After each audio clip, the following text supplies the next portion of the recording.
I'm Carla Reeves, and this is Differently, a podcast where we explore the ins and outs of what becomes possible when we're willing to think, do, and show up differently to the moments of our everyday lives.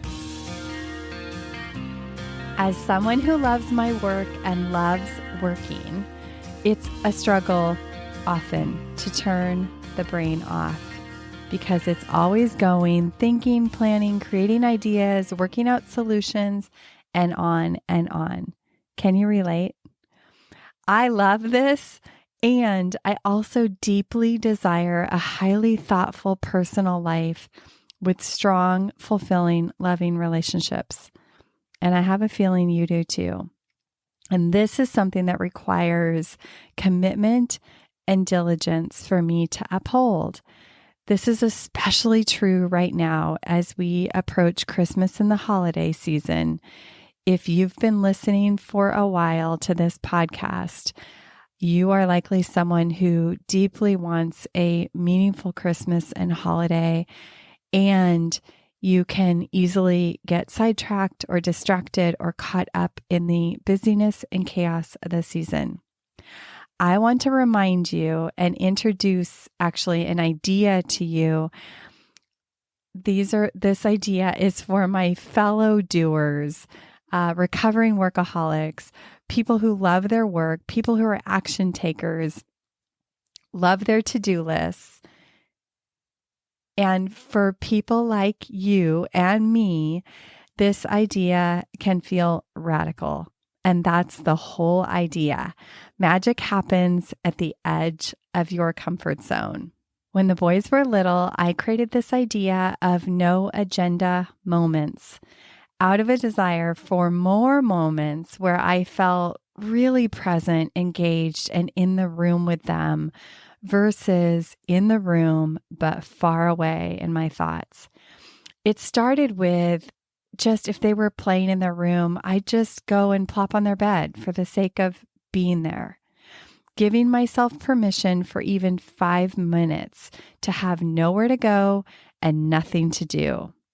What I discovered out of doing this was that magic would happen. We'd exchange a really special moment where either they talked about something or said something that they had never talked about before, or they had actually had time and space to say something that maybe would have never been said. Or maybe it was just a moment where they felt me get entirely into their world and see life from their perspective, whether it was playing Legos or raking leaves. I first thought this was a gift I could give to my boys, my husband, friends, my mom, but later realized it's also a gift I give myself. My brain is so busy, it needs rest too. It became like a drink of fresh water for my mind, heart, and soul. It later evolved to giving myself time on the weekends to just putz around without an agenda, without a list of things to do, just space to actually follow my energy and do whatever my energy wanted to do in the moment, whether it was like cleaning around the house, sitting on the couch and reading a book, gardening, taking a walk, listening to music, or calling a friend. Just time without the need to check something off, accomplish the next big thing.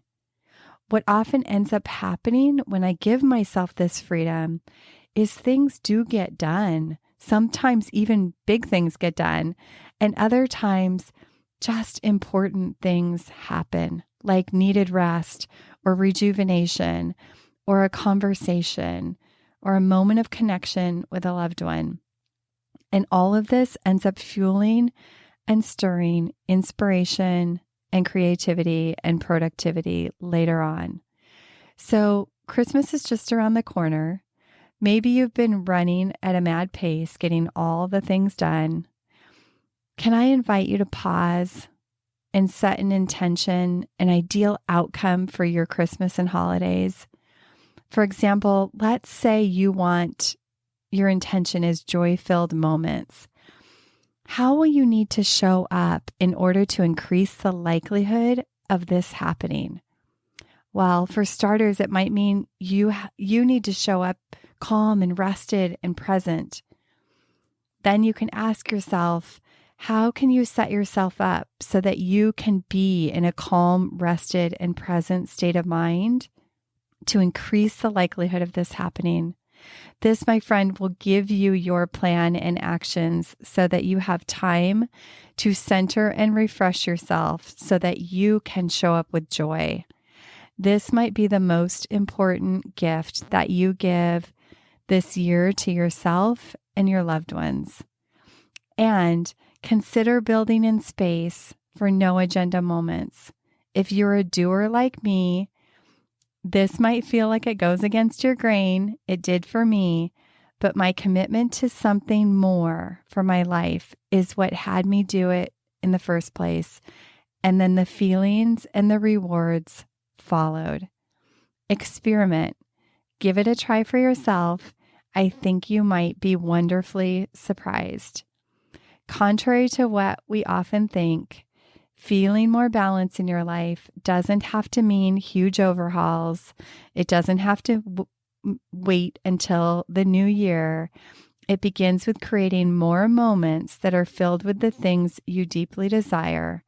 For me, it's deep, rich connection, laughter, silliness, presence, conversation, and meaningful shared experiences.